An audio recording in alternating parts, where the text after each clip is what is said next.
ঘরে থাকা সামান্য কিছু উপকরণ দিয়েই আজকের মুরগির মাংসটা রান্না করেছি। একদম অনুষ্ঠান বাড়ির মতো এর স্বাদ হয়েছিল।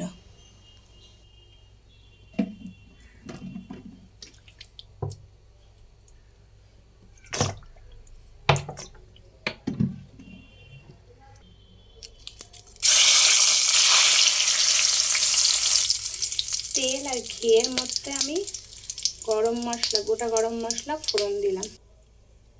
এরপর আমি চিকেনগুলোকে তার মধ্যে দিয়ে দিলাম।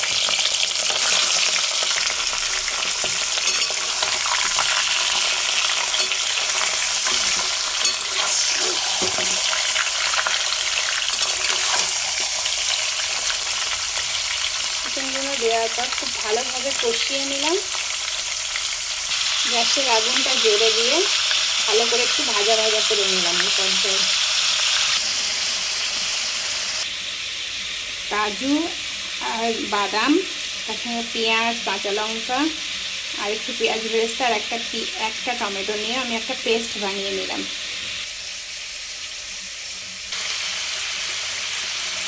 এই ভাজা ভাজার পর্যায়ে আমি দেবো কাশ্মীরি লঙ্কা, তাহলে কালারটা ভালো আসবে।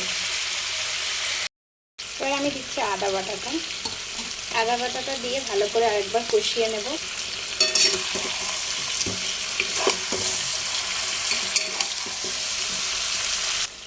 এই সময় আমি দেবো এই বেটে রাখা সেই মিক্সটা, ওই পেঁয়াজ, টমেটো, পেঁয়াজ বেরেস্তা পুরো মিক্সটাই দিয়ে দেবো।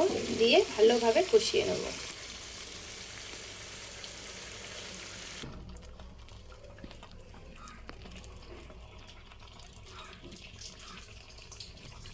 এই পর্যায়ে আমি দেব লবণ পরিমাণ মতো,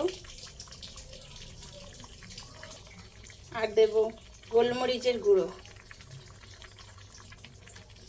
দিয়ে আবারও ভালো করে কষিয়ে নেবো চিকেনটাকে একদম কম আছে, বারে বারে কষতে হবে।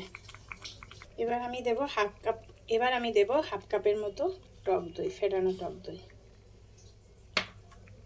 দিয়ে আঁচটা একদম কমিয়ে কষিয়ে ঢাকা চাপা দিয়ে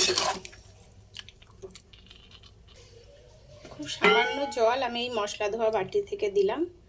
আর কোনো জল দেওয়ার দরকার নেই, কম আছে ঢাকা দিলেই এর থেকে অনেকটা গ্রেভির মতো বেরোবে।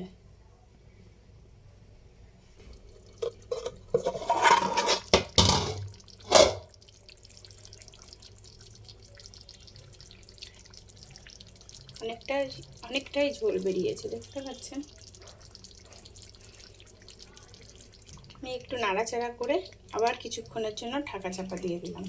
মাংসটা এখনও সিদ্ধ হয়নি ঠিকঠাক, সিদ্ধ হয়ে গেলে তারপর আপনাদের দেখাচ্ছি।